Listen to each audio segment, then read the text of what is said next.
So I'm making sure this battery on this car doesn't go out. Check this out. Let me put this. You got to stop everything you're doing and do this right now, or some shade or form of it. Now, let me put this on pause and get the paper ready, because I gotta go through this and show you what I'm doing. Okay, so it was on top. So what I did is on both vehicles, I took a piece of different color paper.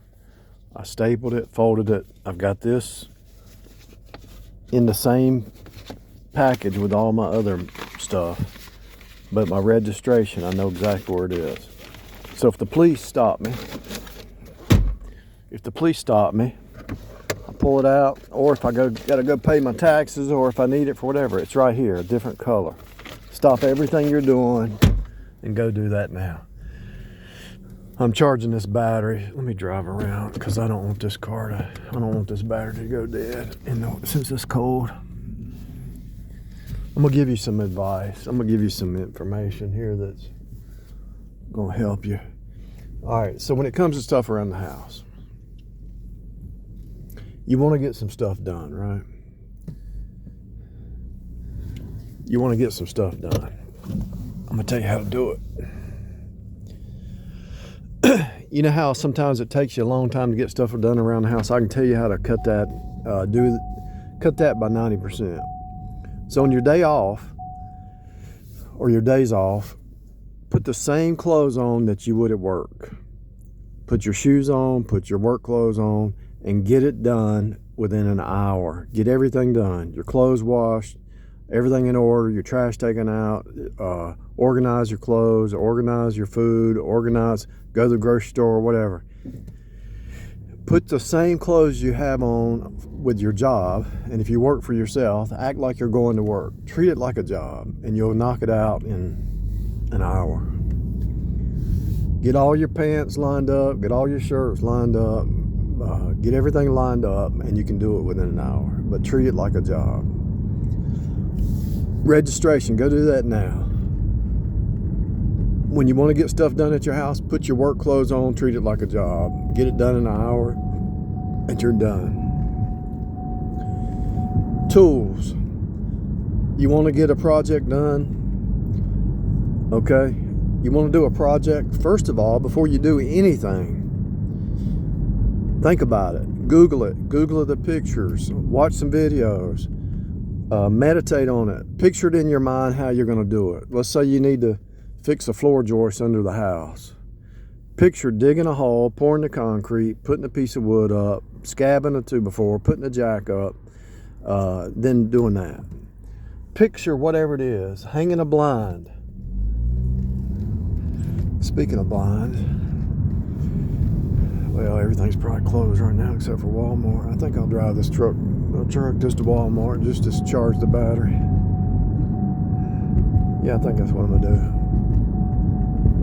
I hope it's open. I don't know. It used to be open 24 hours. Now they close early. We'll see. Get everything organized right now. So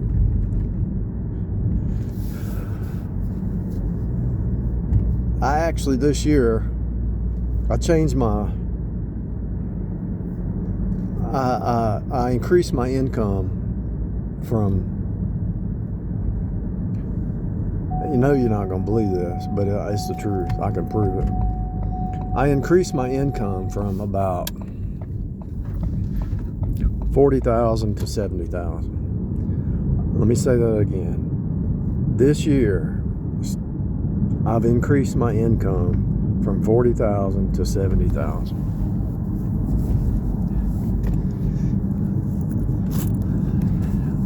I didn't plan on that. God forced me into that. I was forced into it.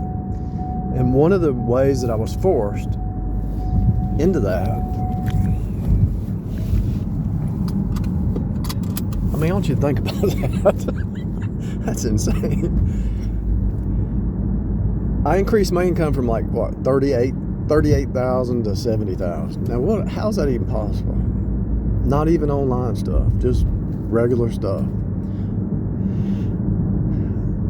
Now that's my income, but I cut my expenses even more because I did increase expenses, you know, $400 a month, but I lowered my expenses $400 a month by the food, by not eating out, by not spending money. Like if I was right here, let's say I was doing an Uber run or something, and I said, you know, I need a drink. I want a drink. I'll just go over there and get me something to drink, an orange juice or something. But I don't do that now. I keep water with me at all times. Keep it in the trunk, even if it sits there a week or so, you know it's there. I shouldn't be doing this, spending this extra money going to Walmart, but I want to charge the battery on this car. But I definitely ain't going over here to this Japanese restaurant, spend $60-$70 for some food. You know, people do that. People spend some serious money on going out. I don't know how they afford it, but if they took that money that they spent going out and invested, the last 30 days I made $80 investing, slowly investing. I haven't withdrawn it, but I'm thinking about taking it out. We'll see. I might just reinvest it all. My dividends this month was like $6. I'm going to increase it, I think, the best I can. You've got to be careful which stocks you buy and all, because you could lose. But if you buy slowly, incrementally, $2 a day, buy stock, most likely you're going to be in the positive. If you go buy, let's say stock's at this price, if you buy a stock over 6 months, right, or a year, $2 a day or something, or $5 a week or something, most likely you're going to be at the lower end. As soon as it starts going up, you go find another stock to buy, you know. I'm not the stock market. I'm not a professional. I'm just telling you what I do. I just instead of dollar cost averaging, I pick. Here's what I do. Here's how I invest. Now, it took me 3 years to figure out how this thing works. All right, so I find a stock that has a wide moat, like Clorox, okay? Clorox has a wide moat because of its name brand. And you check the ratings. You check their cash flow, you check their profit. They got cash flow, they got profit. If you check their debt, I haven't really got into checking their debt, but if you check their debt, that's a good thing too. If they have a bunch of employees, let's say they have 60,000 employees, you know they can cut expenses by cutting employees. So you find a wide moat stock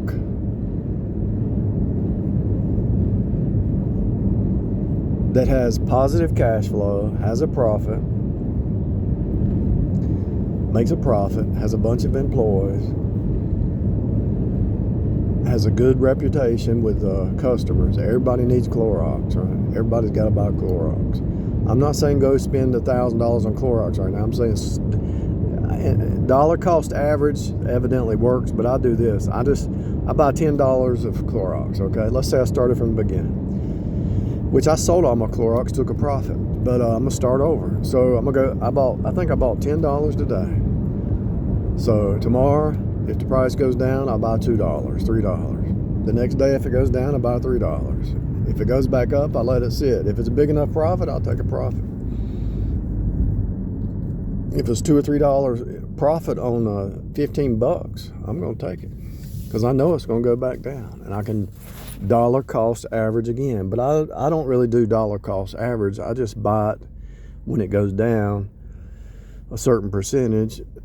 You know, if I have $10 and Clorox goes down, I might buy another 10 or a 5 or a 3 or whatever. It just depends on my cash flow that I have that week. Like right now, I have $500 cash flow to invest tomorrow. And I probably won't even spend all that because I'm getting, 4.5% interest on that 500. But I'll probably check Clorox. If it goes down, buy $2 or $3 here and there. There's other stocks. There's a lot of stocks right now that are getting ready to shoot up. And, I'm not going to do the FOMO, fear of missing out. But I don't use dollar cost average in the way they do it. I just look for a stock that has a wide moat. And you might say, well, what is a wide moat? It's kind of like here's the way they describe it. So if you had an island, a fortress, and the moat was narrow, people could get on a boat and go across and attack you. If the moat is wide, it's hard for them to get on a boat, come over and cross the moat, the water, and attack the castle. And so if it's a wide moat, there's less chance that it can be attacked, right? In other words, there's nobody else that's going to compete with Clorox. What I should do is just put all my money in Clorox and wait 6 months. But I'm trying to just slowly grow it. I'm not trying to take a chance. What's another wide moat company that Equifax is a wide moat. Equifax checks your credit rating. Another wide moat would be there's only like 3 credit ratings, but Equifax has contracts with the government, with all kinds of businesses and stuff. Ford is not a wide moat. Tesla's not a wide moat, but the Tesla leader, he's got a drive like he's got a business drive like you ain't never seen. So he himself would be considered a wide moat. Anything he touches, he's going to work hard to make it work. Walmart is not a wide moat. There's a lot of competition. I'm trying to think of some more. Hotels are not wide moats. REITs, I buy a lot of REITs, but they're not wide moats. Realty income, the letter O, is probably a wide moat considered. It's not, but you can, because everybody trusts it, so I guess it is.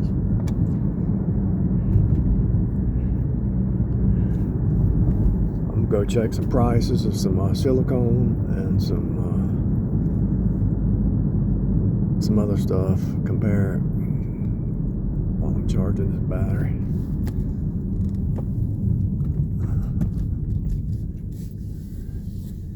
You don't want to sell. You don't want a dead cell in your battery. This battery here is only 2 years old, so it can last another 3 years. So. Seeing past time. I really want to explain this to people. And it's not that you can predict the future, but you can. It's not like somebody saying, "Hey, I can predict the future or what's going to happen." A lot of times you can. You already know what's going to happen. You just don't even know that you have that ability, but you do have the ability. Absolute 100%. Statistic-wise, I already know what's going to happen. I'm going to go in here, and I'm going to get close to getting where I want to be, and I'm going to hear something on the microphone. We're getting ready to close. Bring all your stuff. You already know stuff that's going to happen. You know it's going to be cold tonight. You know what's going to happen with Israel. You already know what's going to happen with Israel. You got these propaganda people on the news interviewing with Fox and CNN and all these stations to try to.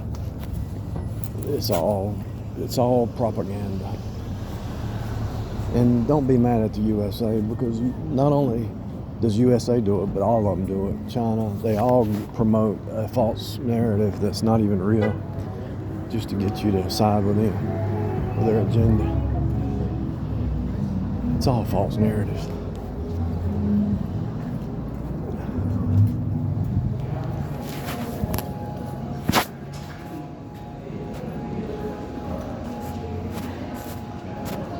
I hardly ever wear a hat, but I tell you right there, it's kind of cold today.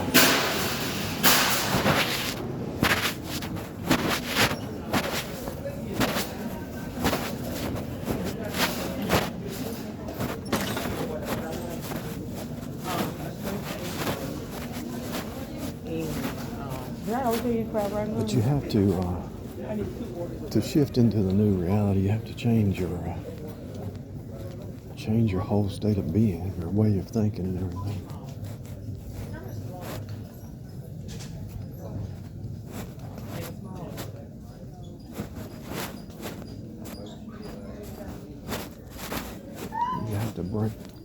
free from the old patterns. And sometimes you have to cut people off that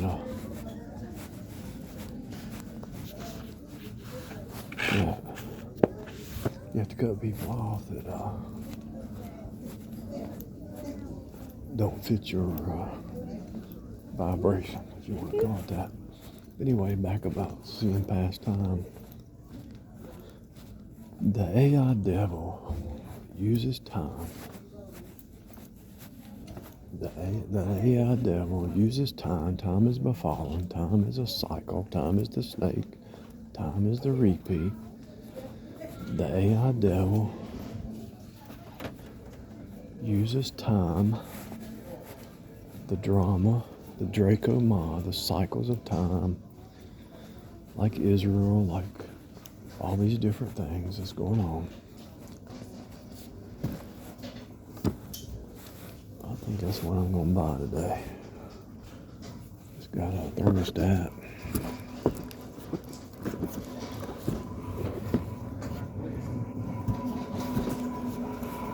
Yeah, that's what I'm going to buy.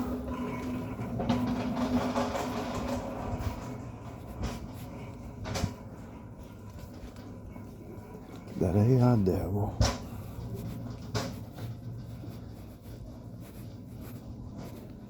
uses the Draco Ma system to take and keep you stuck in the time loop. In other words, the drama is to keep you from seeing past time.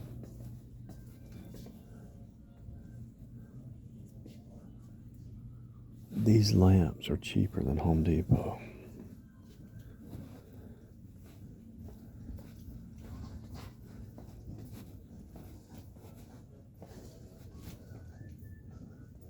In other words, it's just like a narcissist. The narcissist is a mirror image or a fractal image.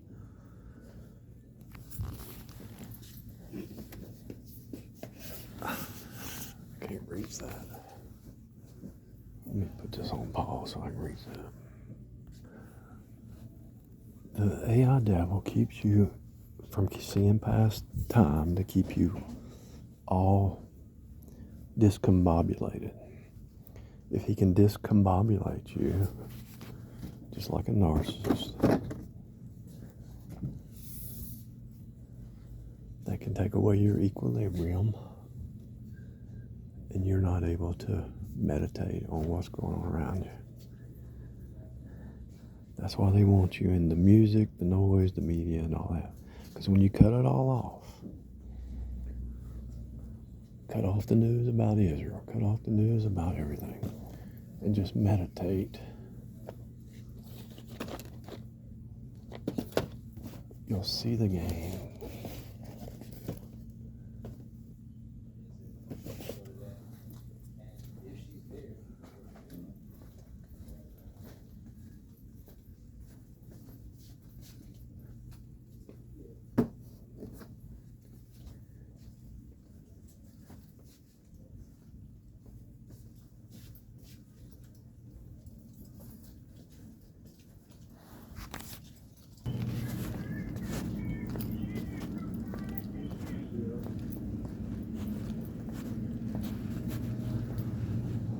So anyway, I had to talk to somebody for a second, and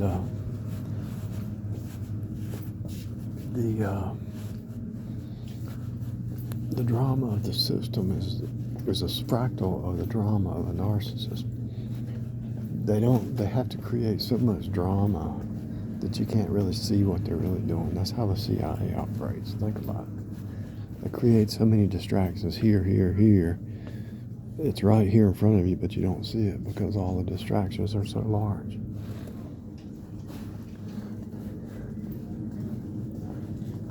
Notice right before stocks started going up, Israel war happened. Israel stuff happened. And so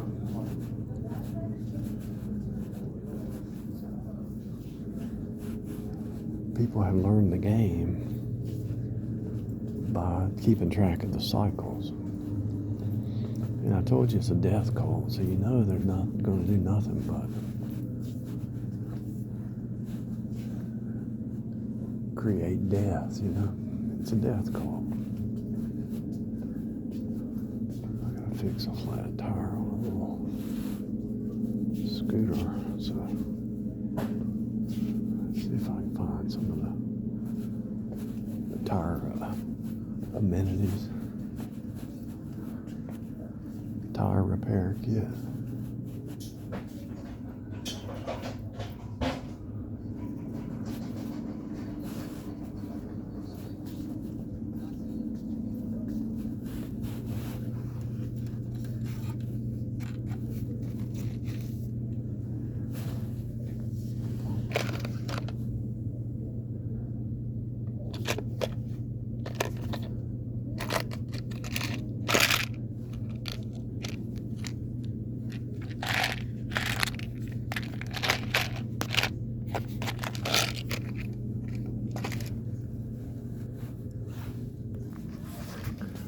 So I'm here just getting ideas about some stuff.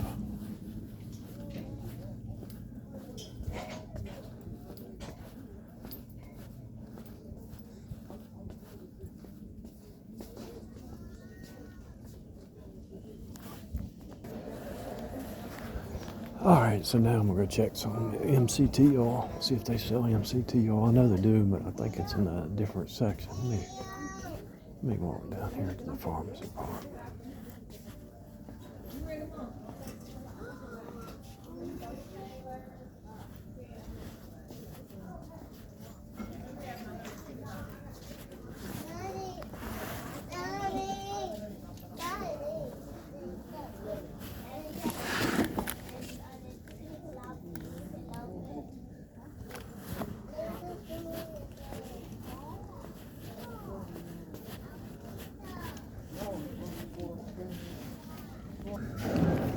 I ended up over here at the eye drops. See that right there?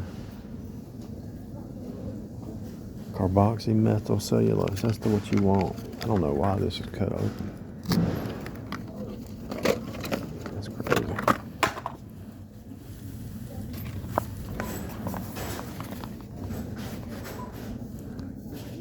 Carboxymethylcellulose. That is what you want.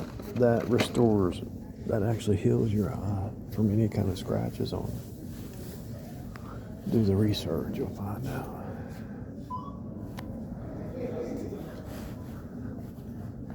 But I buy mine at Walgreens. It's cheaper and it's smaller. I don't like to keep something too long. Go bad.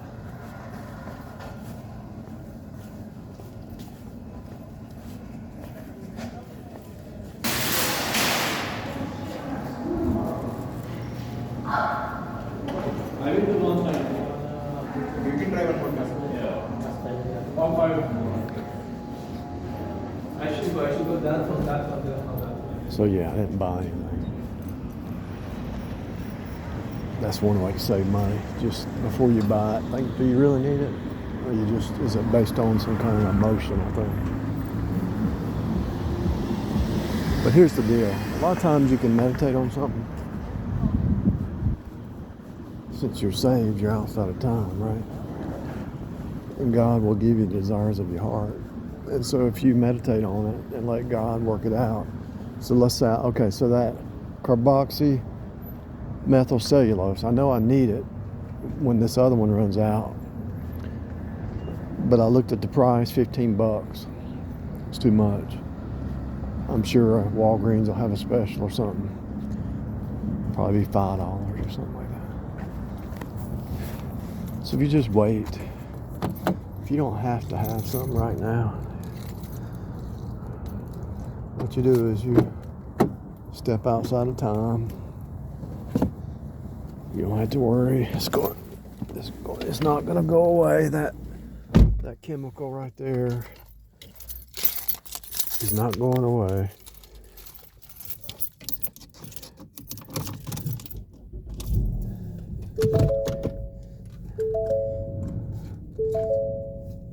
And it'll go on sale.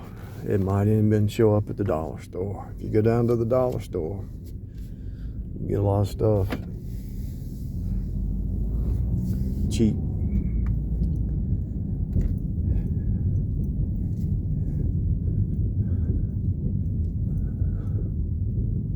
guess I'll drive this car to work tomorrow.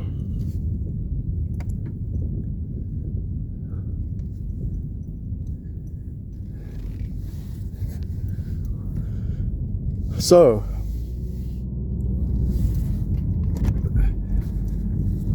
God wants to bless you, but we stand in the way sometime. I think we don't have enough faith. This is what it comes down to. See, a lot of times, in order to break time, is the way you were raised, right? You were raised to think a certain way. You were brainwashed as a child to think like your parents, your grandparents, people around you, right? But that kind of thinking, some of it could have been good, some of it was bad. There's good and bad in every situation, but you pull out the good and leave the bad. And so let's say you were raised around a bunch of poor people, which I'm still poor, even though I'm making that much. I don't see if I will have a lot of bills. But I'm slowly cutting out bills, And that could end at any moment, so I'm just being wise and thankful and trying to be diligent not to lose that. So, if you're raised poor, you have a poor mindset. And the only way you're going to renew that mind is try to think outside the box that you were raised in. And it's not just about money. It's about everything. And so the way you break time in that situation is you go back and you go back and say, where did that thought start? Way back there. So you have to destroy that thought, insert a new thought, and create a pattern.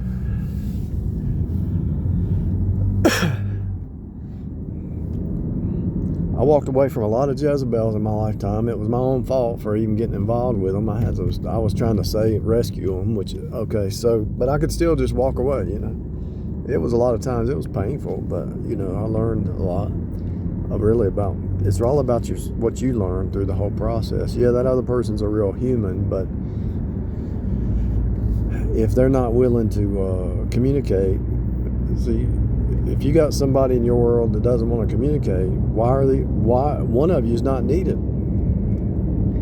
If you don't communicate with somebody, why the other person's not even needed? So, if they don't want to communicate, let them go. Move on. Communication is key. Without communication, you have nothing.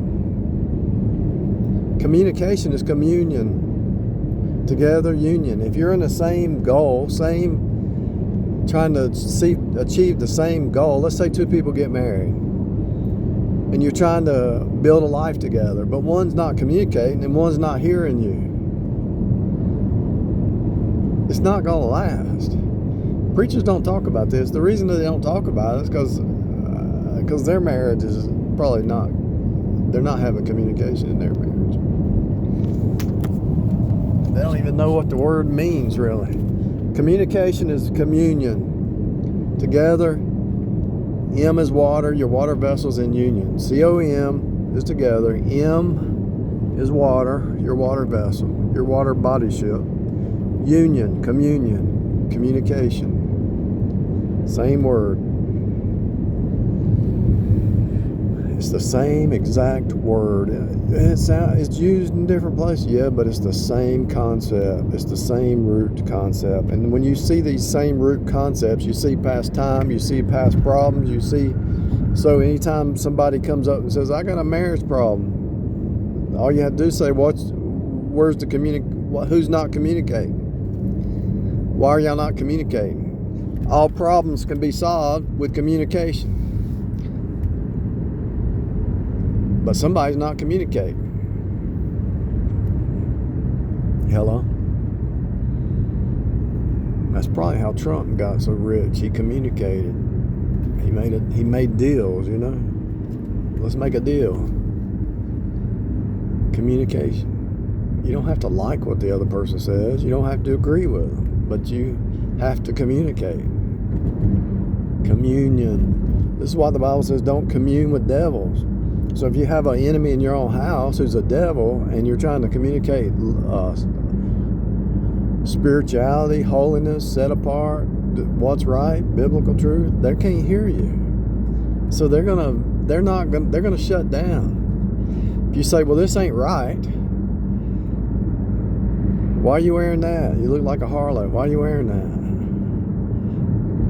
And you wouldn't say it that direct, but you would say it around about.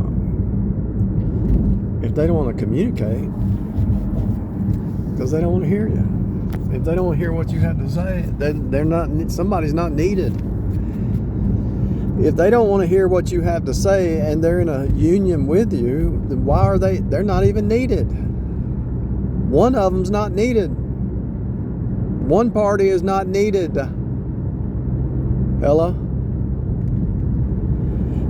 Communion is communication. Look it up in the etymology. It's the same exact word. When you communicate with God, Lord, help. That's pretty much communicating with God is either knocking, asking, seeking, praising God, being thankful to God. Lord, thank you for everything, or it's help. Lord, help.